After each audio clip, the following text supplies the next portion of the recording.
पातशाह पातशाह अब्दुल्ला दीन दुनिया पातशाह सासनी छेवें पातशाह गुरु हरगोबिंद साहब महाराज पातशाह जी, जिनके अवतार गुरुपूरब की खुशियों के अंदर आप समूह संगत अमृत वेले जुड़ करके सासंग जी गुरु चरणों के प्यार, गुरु चरणों के अंदर आपको अपनी भावना सासंग जी, जो भी संगत सासंग जी आज गुरु भावना के अंदर जिस भावना के साथ आई है, सतगुरु जी कृपा करें। क्योंकि प्रथक साहब श्री गुरु हरगोबिंद साहब महाराज पातशाह 10वें पातशाही की जोत है गुरु ग्रंथ साहब। तो सास ने अपनी बात करे थे माता गंगा जी की कि माता गंगा जी के घर बहुत समय बीत गया, औलाद नहीं थी। गुरु अर्जन देव जी के चरणों में बेनती की तो गुरु अर्जन देव जी ने कहा कि आप बाबा बुड्ढा जी के पास जाओ, उनके पास जाकर के अरदास करो।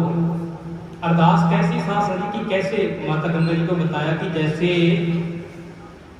बाबा बुड्ढा जी ने गुरु नानक साहब जी को दूध पिलाया था और सारी खुशियां हासिल की थी, सारे वर प्राप्त किए, तो आप भी भावना के साथ उनकी सेवा करो। प्रसादा तैयार करके अपने हाथों से प्रसादा छका करके उनके चरण कमलों में अरदास करो, तो वो जरूर आपकी मनोकामना संपूर्ण करेंगे। सास ने माता गंगा जी गए, प्रसादा तैयार किया, दासियों के साथ रथ के ऊपर सवार होकर जब गए, बाबा बुड्ढा जी सास ने प्रसादा छका, पर मन को प्रसन्नता जो है वो ये तुम तुठा कृपा नाम वाली भावना अभी नहीं बनी, क्योंकि सास ने पहले में बात की है कि अगर अपने कुछ लेना है तो क्या बन के आना पड़ेगा। सास ने हम भीखत पेखारी तेरे, तू निज पत है दाता हो दयाल, नाम देव मंगत जन को सदा रहो रंगराता। सास कुछ लेना है तो ये भावना बनानी पड़ेगी। माता गंगा जी प्रसादा छका करके वापस आ गए। सास जी जब घर पे आए तो चेहरे पर सास ने वो खुशी, वो नूर नहीं है। गुरु अर्जन देव जी आए जब बाहर से महलों के अंदर, तो माता जी से पूछा कि क्या बात है, आपके चेहरे पर बहुत उदासी है। तो माता गंगा जी कहने लगे कि आपने कहा था कि आप बुड्ढा जी बाबा बुड्ढा जी के पास जाओ, उनको प्रसादा छकाओ, वो खुश होकर के वर देंगे, पर उन्होंने ऐसा कोई वर नहीं दिया। तो गुरु अर्जन देव जी ने माता जी को समझाया कि ऐसे नहीं जाना था, आपको किस भावना के साथ जाना था। अमृत वेले उठ करके केसी स्नान करके अपने हाथों से प्रसादा तैयार करके, भावना का प्रसादा एहसास नहीं। बाकी बाबा बुड्ढा जी कोई प्रसादे के लिए नहीं बैठे, प्रसादा तो वो रोज ही शक्ति ने साथ समझी। और गुरु अर्जन देव जी के पास सारी शक्तियां होती हुई भी क्यों उनके पास भेजा, क्योंकि एक गुरु घर के जो सेवक है, जो ब्रह्म ज्ञानी है, उसको भी बढ़ाई कितनी बख्शी है। साथ किसी धर्म के अंदर देख लो कि जो सेवक है उसको मान प्राप्त नहीं हो, ये ऐसा गुरु घर ही ऐसा जिन्होंने सेवा की तो सारियां खुशियां सारियां दावतें लेकर गए। अगर गुरु अंगद देव जी की, गुरु अमरदास जी ने 62 साल की उम्र में सेवा करें, सास ने देखो 62 साल की उम्र में, आज अपनी अवस्था देखो 40-45 के बाद ही अपने कुर्सी पर बैठने लग जाते हैं कि घुटनों में दर्द है। और वो 62 साल की उम्र के अंदर अमृत वेले उठ करके 3 बजे गागर पानी की भर करके लाते हैं, गुरु अंगद देव जी को स्नान कराते हैं। सास में देखो गुरु, और इधर हम सास समझी कोई कह दे कि अमृत वेले उठा करो कि उठा नहीं जाता। रात को क्या करते हैं, 12 बजे सोते हैं, 1 बजे सोते हैं। तो सास जी पूछने वाला कि आपको किसी पंडित ने कहा है कि 1 बजे सोना है या 12 बजे सोना है, ये तो अपनी उम्र बना रखी है ना कि 12 बजे सोते हैं जी। सास जी एक बात की गारंटी है, चाहे कोई भी इष्टाम ले उसके ऊपर लिखवा देना, जिसने अमृत वेला संभाल लिया तो सास जी उसको गुरु नानक ने संभाल लिया, और जिसने अमृत वेला नहीं संभाला है उसको कोई भी दर नहीं संभालेगा। ये बात है, चाहे कहां भी चला जाए उसको कोई भी नहीं संभाल पाएगा। धर्म राय दर कागज भारी जन नानक लेखा समझा। अपने रोज ही पढ़ के कहा भी है कि थोड़ी थोड़ी वाणी को याद करा दो, जब थोड़ी थोड़ी वाणी कंठस्थ होती जाएगी तो अर्थ में समझ में आएगी। यहाँ किसका भाव क्या बनेगा कि जब अपने जाएंगे ना धर्मराज के पास, धर्म राय लिखा है, धर्म राय दर कागज भारी फेंक दिया पार करके। क्यों फेंका साथ समझिए, जन नानक लेखा समझा कि इसको तो गुरु नानक साहब जी के पास भेज दो, उसका सेवक है, उसकी सेवा करते, उसका नाम जपते, सिमरन करते, अमृत संभालते आया, तो इसका कोई लेखा जोखा नहीं होगा, सीधा ही मोक्ष प्राप्त सदैवी कल्याण का गुरु के चरण में निवास दे दिया।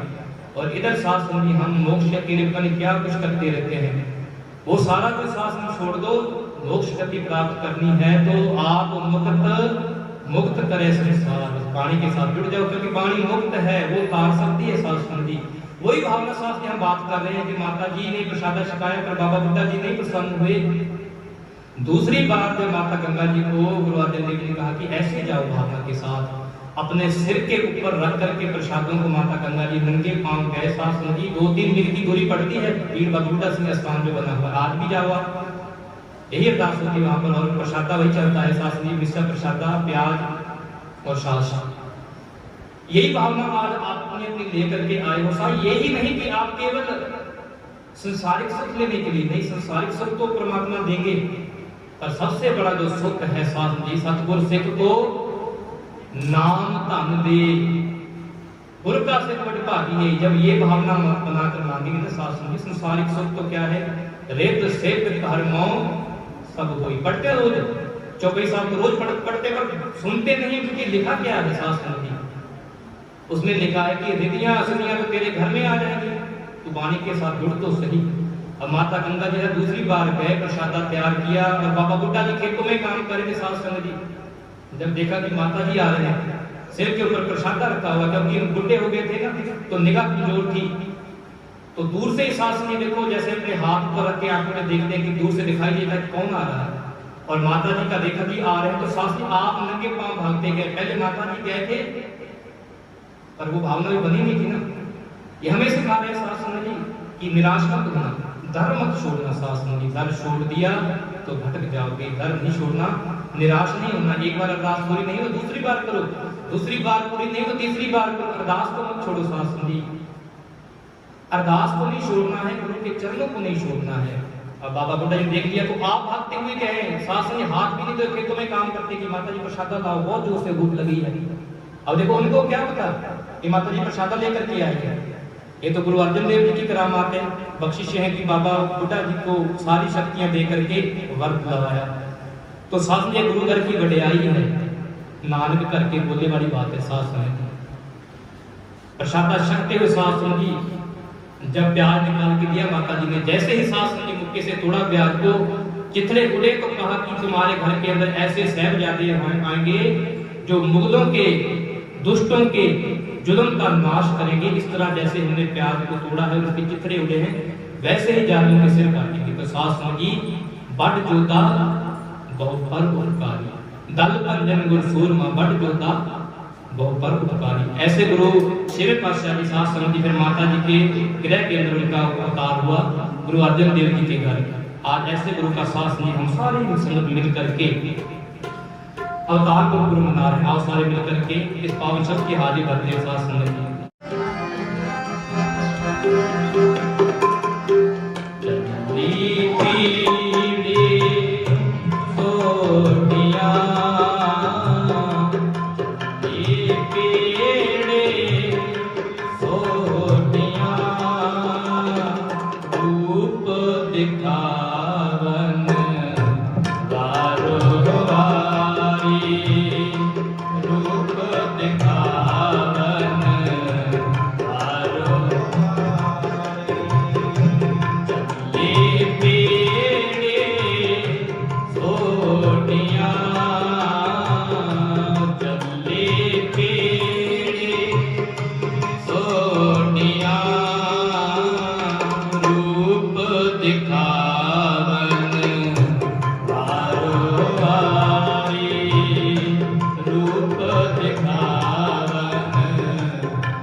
बड़ जोता को पाए उपकारी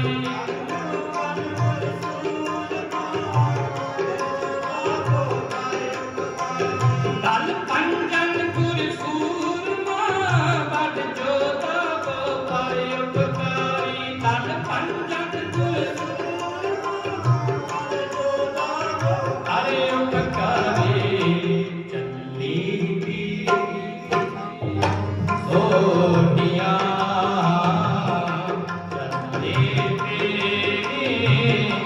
सोनिया रूप दिखावन वारी रूप दिखावन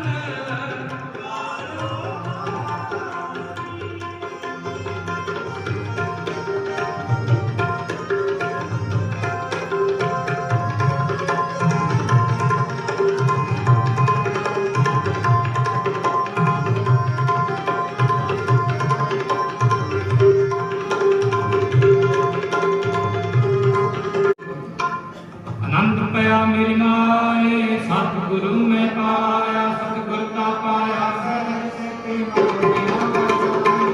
आरतन परवार करिया शब्द गावने आया सतगुर का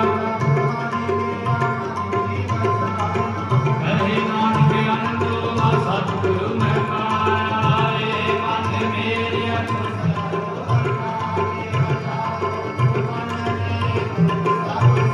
अंगीकार करे तेरा काज सब सवार सबना सुनरत स्वामी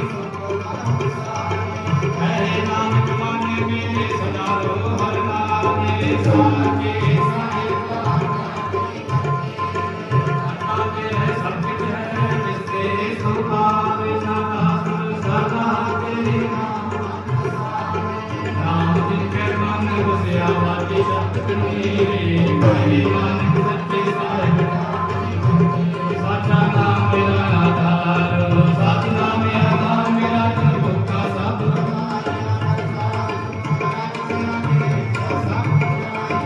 रात बाण किता गुरु तो जिस दी आए बटियाइयां कहे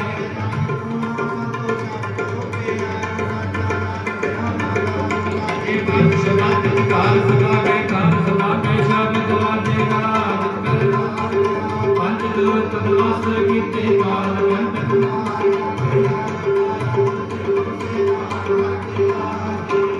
नानक प्रभु आदि करे नंदराज आनंद सुनो मट भागे संग मोर